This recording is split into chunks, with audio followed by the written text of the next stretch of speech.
if we sort of jump back into why it is deceivingly difficult to become a great drummer, I think obviously you need to have put in a certain amount of time, right?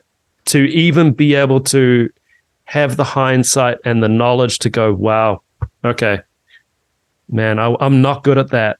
And perhaps I worked on that thing for a long, long time and I'm still not world class at it.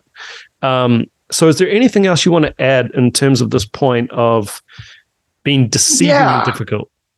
Yeah. So I did a clinic for a couple of the U.S. military bands at a combined facility they had on the East Coast.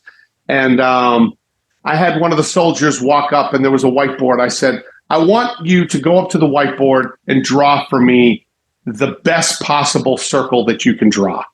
So he goes up there, he spends a little second and he draws this circle.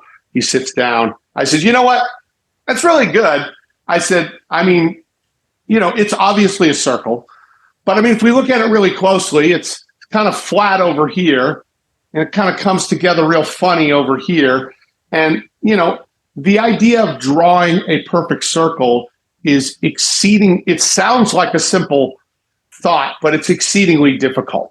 And pop music is definitely that way. And that's kind of where we started. We started with this idea that if you play jazz, you can play anything.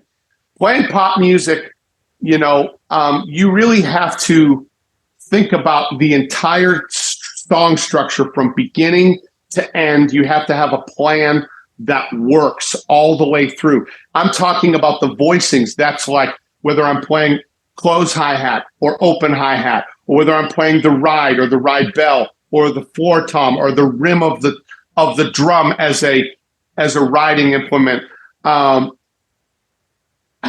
Using the right orchestrations, using the right fills, having the right quality of sound, putting all of that stuff together is a lot more difficult than the average drummer understands.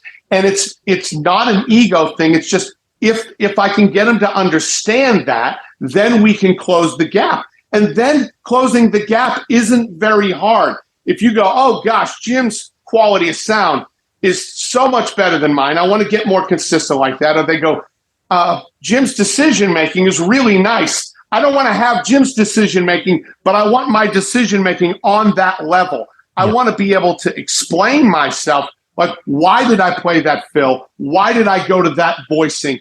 Because if someone asks me, and they're not going to, but if somebody asks me, I can tell them, okay, well, here's what I did.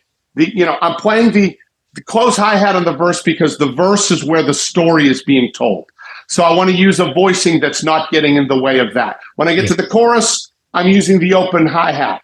Why am I not using the ride? Because I'm going to use the ride on the guitar solo. I'm saving it for that. There's a reason why I'm doing everything that I'm doing. And a lot of times they'll say, a really great player is playing checkers when everyone else is playing chess. They're just kind of looking to jump somebody, looking to move.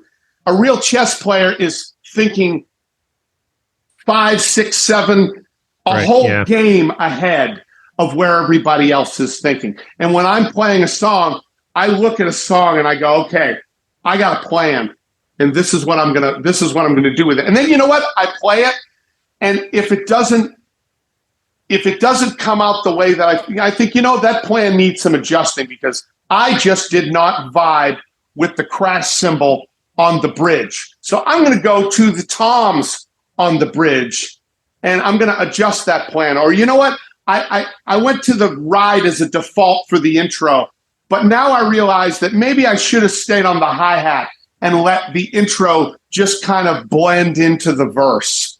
Mm-hmm. And, all of that stuff is stuff I'm thinking about that, sometimes the average player isn't thinking about. So if I can get them thinking that way, it's very easy to close the gap. Because let me tell you, I am not a complicated player. I can do some things that people will appear complicated and appear fancy. But in actuality, they're all very simple concepts that I just happen to do extremely well.